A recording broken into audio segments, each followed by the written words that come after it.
মঞ্জুর রহমান।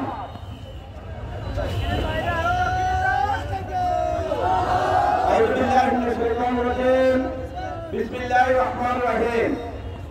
আজকের এই স্বর্ণগঞ্জ উপজেলা কর্তৃক আয়োজিত বিক্ষোভ সমাবেশের সংগ্রামী সভাপতি, স্বর্ণগঞ্জ উপজেলার সংগ্রামী আমির জনাব মাওলানা নূর মোহাম্মদ রাসেল আমাদের মাঝে উপস্থিত আছেন। সংগ্রামী ভাগাভাগিতে ঢাকার রাজপথের লড়াকু সৈনিক, আগামী দিনে লক্ষ্মীপুর এই সদর 3 আসনের আগামী দিনের আমাদের শান্তি কাটতে সাবেক ছাত্রনেতা ডক্টর নজর করেন। আমাদের মাঝে জেলা উপজেলা নেতৃবৃন্দ আছেন। সংগ্রামে চন্দ্রগঞ্জ বাসে সাংবাদিক বন্ধুগণ, আসসালামু আলাইকুম রহমতুল্লাহ। সংগ্রামী ভাইয়ের আমার, আজকে শুধু এই বিক্ষোভ নয়, সারা বাংলাদেশের বিক্ষোভের কর্মসূচি অংশ হিসাবে আমরা লক্ষ্মীপুর শহর শাখা সকালবেলা বিক্ষোভ করেছে। চন্দ্রগঞ্জের মন্দিরে আজকে বিক্ষোভ কর্মসূচি অনুষ্ঠিত হচ্ছে। আমি আপনাদেরকে ডাক্তারের কথা বলতে চাই, ডক্টর রেজাউল করিমের পক্ষে আজকে গ্রামে গঞ্জে পাড়া মহল্লায় গণমিছিল শুরু হয়েছে। ইনশাআল্লাহ নির্বাচন পর্যন্ত আমাদের এই গণমিছিল অব্যাহত রাখতে হবে। আর একটি কথা বলে আমার আলোচনা শেষ করব। 5 দফা নিয়ে আমাদের প্রধান অতিথি বক্তব্য রাখবেন।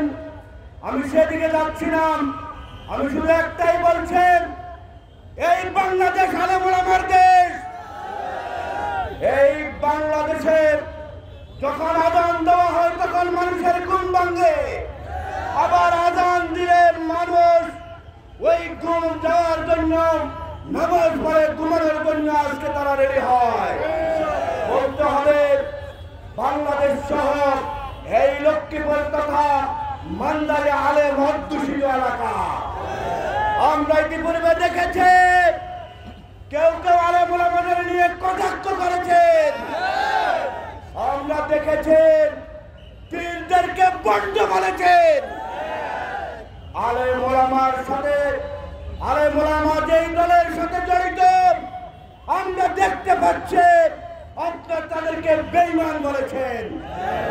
আজকের এই বিক্ষোভ সমাবেশ থেকে 3 বছর ঘোষণা করছে, তোমরা যারা আলেম ওলামা বিদ্বেষে আগামী দিনে ভোট বিপ্লবের মাধ্যমে তোমাদের ওই বিদ্বেষপূর্ণ কথার জবাব এই দেশের জনগণ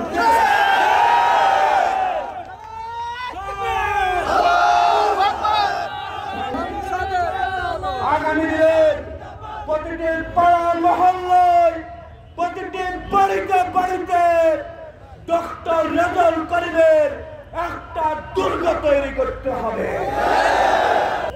আজকের এই বিক্ষোভ সমাবেশে উপস্থিত হওয়ার জন্য বাংলাদেশ জামাত ইসলামী লক্ষ্মীপুর জেলা শাখার পক্ষ থেকে, সদর 3 আসনের পক্ষ থেকে ধন্যবাদ, মোবারকবাদ জানিয়ে আমার সংক্ষিপ্ত কথা শেষ করছি।